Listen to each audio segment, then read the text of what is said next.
213 killed now, the toll from this. And you see, the point of this is not only the sheer number, which is absolutely staggering, it's the conditions under which this took place. I mean, those that were targeted were civilians, people representing a cross-section of Iraqi society in a commercial place, in an environment where they were trying to celebrate something that people across the world celebrate, certainly across the Muslim world, because it's near the end of Ramadan. And, they went there to do their shopping and to prepare for the end of the fast. But they're also celebrating two other things that happen all over the world, which is the end of the school year. And everyone who's sat in a classroom knows what that is like. And then they were celebrating something that takes place in France, which is Euro 2016, and we're a soccer-crazy country. So, to target this community under such conditions, I mean, I can't explain this by any political grievance.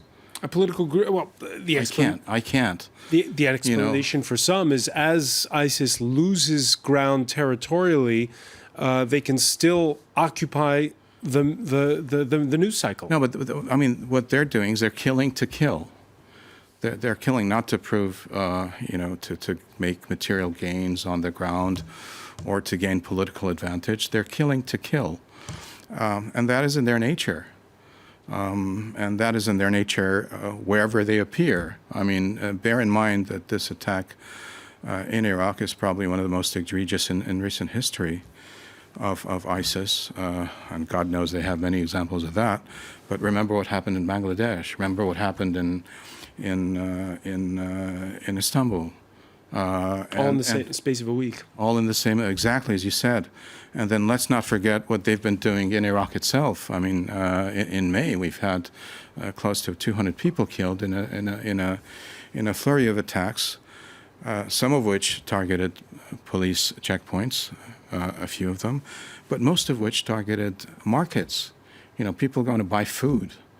I mean. All right, but so we heard our correspondent Owen Holdaway saying that there's anger, the feeling that there were security lapses, that a lot could have been done, and Clearly. that somehow at the end of the day, well, the leaders inside the Green Zone, they're not really accountable, and they'll get away with it. Oh no! I look.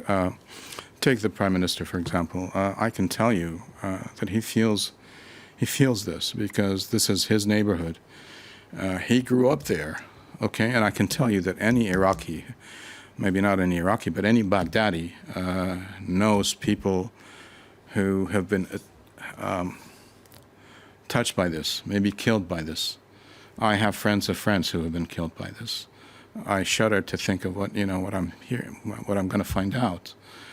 This is an area where I could have been.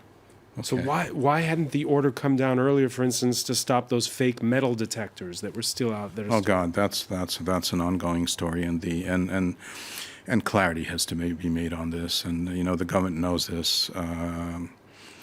I don't know. I can't explain why this has been going on like that.